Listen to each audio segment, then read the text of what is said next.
Puntahan natin ngayon yung puntod ng dalagita na siya mismo ang nagpatigil sa kanyang hininga dahil ito sa kagagawan ng kanyang sariling ama na hindi ka nais-nais.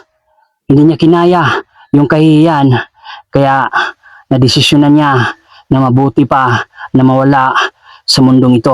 Puntahan natin at bisitahin yung puntod niya. Tara. So dito tayo dadaan. Sobrang kawawa talaga yung dalagita, no? 19 years old pa lang at naputulan na ng hininga dahil sa sariling ama na siya mismo ang gumawa ng karumal-dumal na hindi kinaya ng bata dahil nagkalat na ito sa buong barangay tungkol sa ginawa ng kanyang ama. Kaya nakita na lang siya sa may kakahuyan ng isang linggo at doon wala nang buhay. So puntahan natin. Tingnan natin kung may dumalaw ba sa kanya mula nung inilibing siya dito.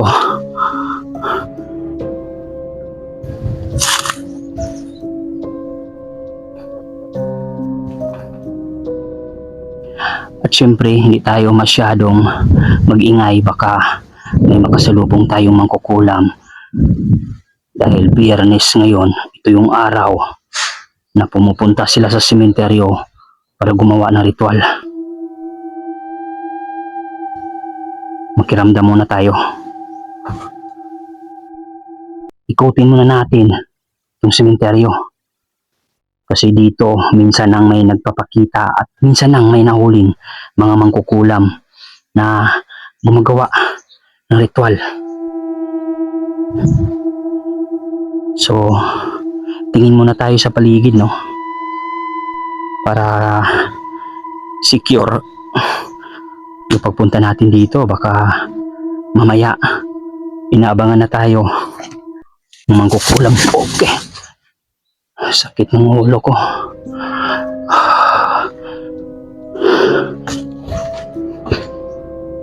Wow. Sobrang creepy dito. Tingnan nyo. Yung paligid, oh. Kita nyo ba? Napaka-creepy.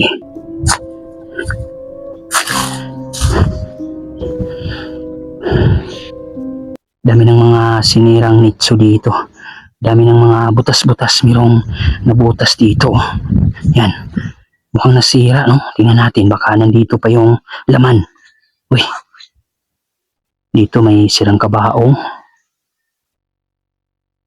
Laka. Tama.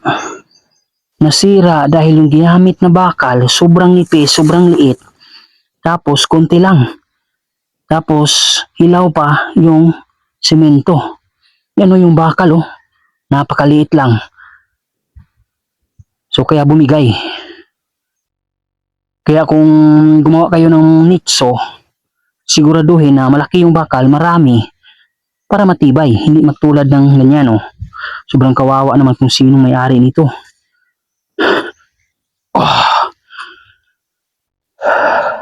Tingin-tingin muna sa paligid para kunwari bumibisita lang.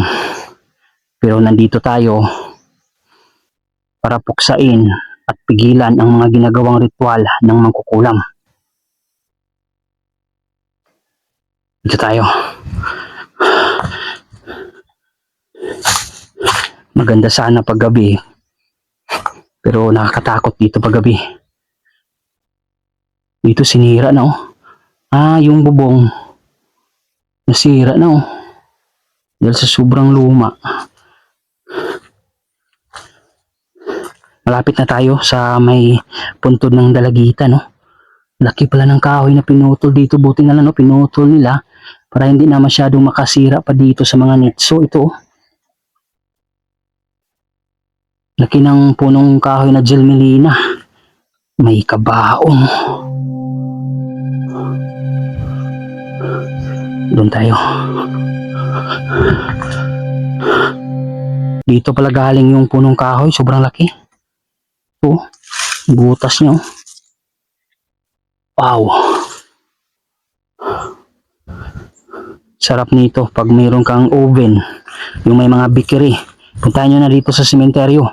Pwedeng pwede ito sa may mga bakery. Dito banda yun. Sana ba yun?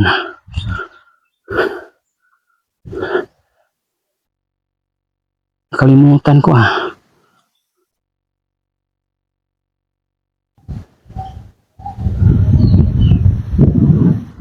Dito yun eh.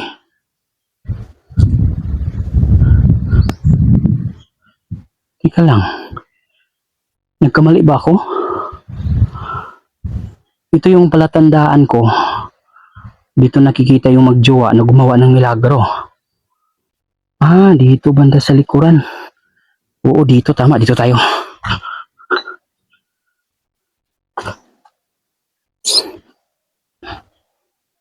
Tama, nandito. Dito siya oh. Maagang kinuha. 19 years old lang siya. Ang laki pa ng pangarap niya. Siguro hindi natin alam magiging mayor pa o magiging konsyal ng ating lungsod. Tara. Doon tayo sa baba. Tingnan natin dito kung may makita ba tayong kakaiba.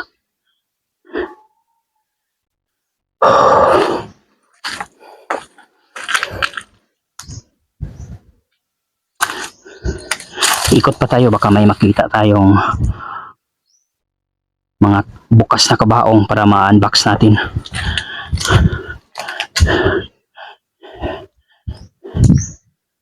Daming mga mga binuksan, mga kinuha, yung mga buto doon oh. Bukas dito, bukas dito.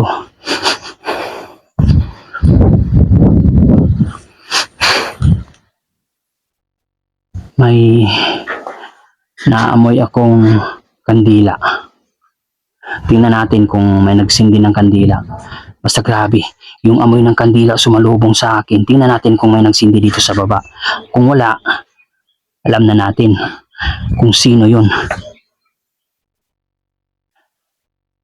Kaluluwa yun na nagparamdam. Tingnan muna natin. Yan. Kandila talaga. Pero tingnan natin kung may kandila dito na malapit sa atin. Para sigurado tayo na kaluluwa ba talaga yun. So wala akong nakitang kandila dito sa baba. Oh, kaya. Teka lang ha. Oh, shit. So kandila, kandila.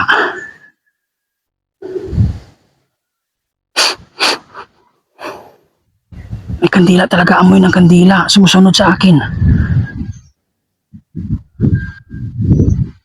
Wala akong nakitang kandila. Dito kaya. Uy, sorry po. Dito kaya. Baka may nagsindi dito. Wala. Ito yung likuran ng sementeryo. Kagubatan na dyan, papunta dun. Tapos may puno pa ng mangga dito. So, walang kandila. Pero tingnan muna natin dito. Sa kabila. Baka dito. May makita tayo. Wala oh. Wala. Walang nagsindi ng kandila. So, ibig sabihin may nakasalubong tayong kaluluwa. Kung sino man yung kaluluwa na nakasalubong ko, magandang hapon po. Pasensya na po kung nagambala kayo. Hindi ko sinasadya kung nasagasaan man kita o natapakan.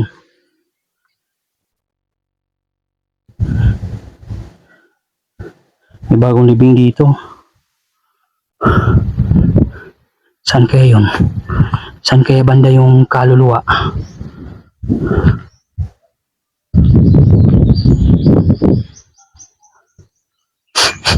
Wala na. Wala na yung amoy. So dun banda, dun natin amoy yung kandila. Nandyan siya banda. Grabe no? Meron talaga. Lalong-lalo na pag ganitong oras, walang katao-tao, walang disturbo. Tara, ikot pa tayo dun. Tingnan natin dito. Maganda itong mga ganitong cross, oh. Semento. Hindi siya naagnas. Uy, takip ng kabaong. Creepy dito. Grabe itong isang musilyo na to. May isang nicho sa loob.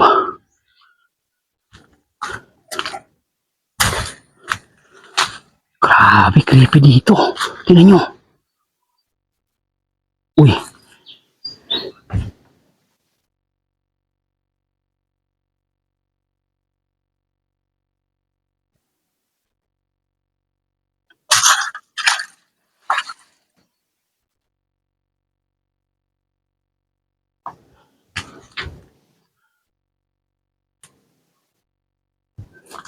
Ang lalim ng hukay dito. Grabe, ang lalim, oh. Oh my God. May banig pa, oh.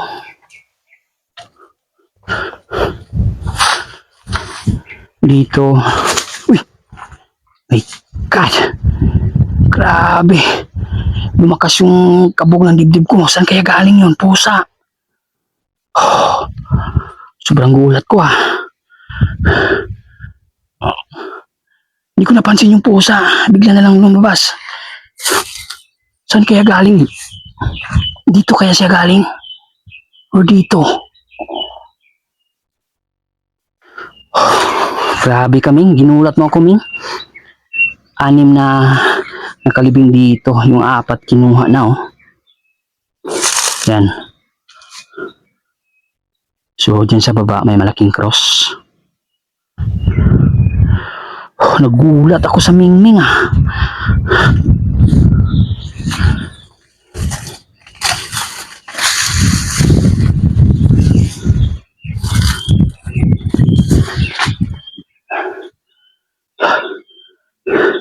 Dito sa sementeryo, lalong-lalo na sa mga ganitong sementeryo, pag may makita ka ditong tao, magugulat ka talaga kasi sobrang creepy. Hindi mo isipin na may tao. Kapag makita mo siya ng biglaan, matatakot ka talaga, magugulat ka.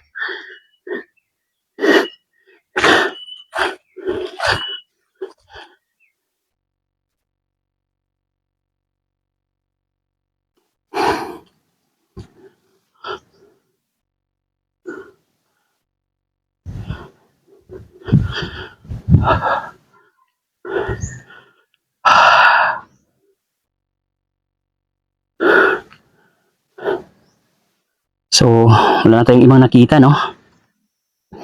Wala nang mga puntod or kabaong na pwede nating ma-unbox. So, tingnan muna natin dito bago tayo magtapos, no? Dito, oh, nasira din, oh. Malaki naman yung bakal pero nasira pa rin dahil sa sobrang luma.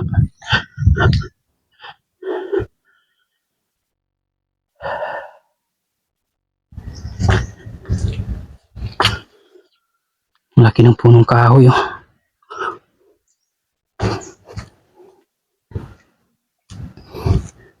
Ay, oo, tama. Ito yung punong kahoy na sinasabi na mayroong umiiyak dito tuwing alas 6 ng gabi.